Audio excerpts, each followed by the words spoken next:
Sorry about that, Clark. I unplugged my camera and it looks like it cut it off there, but I think I got everything back. So Carmine's still feeding them in on the in-feed conveyor there by hand. There's our robot controller right there. Okay, this is what we refer to as the Peach pendant. Okay, I don't know if you can see that or not with the color screen, but it's got the thumb. You know, and that's what we'll be taught with all your guys with that. But that's the actual controller that mounts on this side. Okay, we've got we shipped him 2 of the drag chain conveyors. Okay, which you can obviously see. Continuing to build that, and then it's going to outfeed, and then this will be your loading station. Right about here will be about your loading station where you come in. Got our safety fencing. A little close here, and you saw that from the other side. That these are going to you're actually going to have physical doors right here that open up, and they go in and load their slip sheets right there, load your empty pallets right there. Okay, you got your control mechanisms. I don't know if you can see that or not, but you got actually E-stops on the outside and the inside of the cage. There's your light stack up there for operation. You're looking at the robot from the back side here. And then, like I said, there's your in-feed conveyor, all right, which is zoned. We just don't have the air lines. I don't know if you can see in the video, there's some air lines hanging out from underneath of it. We just don't have those all hooked up here to act as a zone conveyor. This is actually your light curtain sitting here on the cart that I referred to before. All right, so that's gonna, you can see that or not.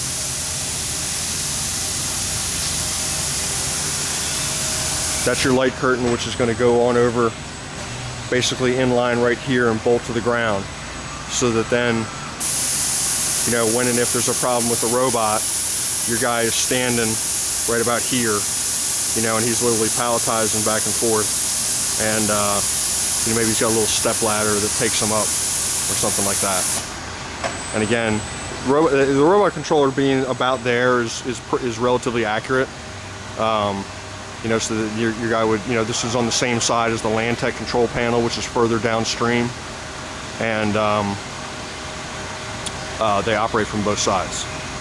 So all the measurements are, everything we thought it was. This roller here is 30.5 inches, top of roller. It's already set to that.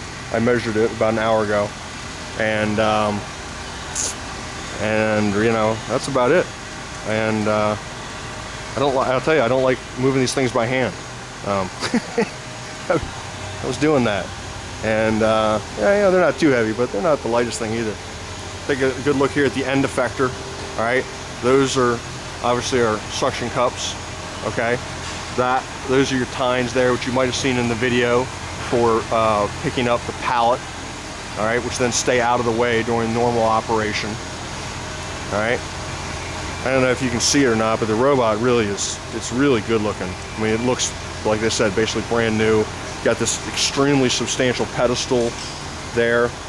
One thing I do like, I don't know if you can see it or not, let me walk around the other side, but the wire tracking that they did, can you see this with my foot?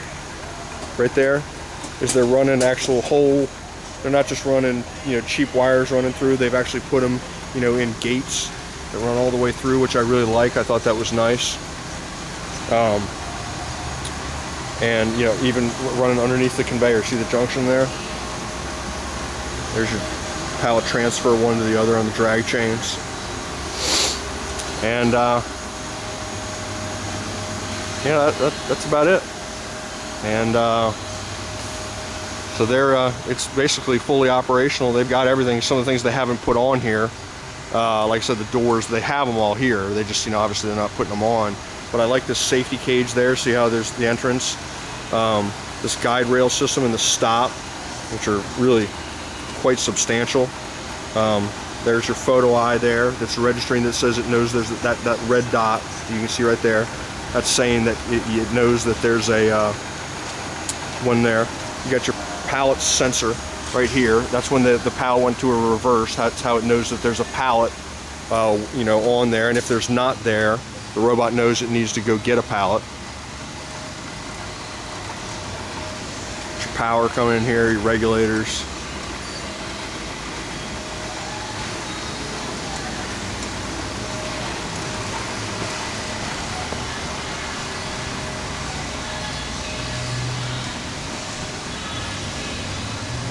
Try and give you a whole view of the system here. It's relatively tall, but you got a tall pallet. There's your in feed. Okay.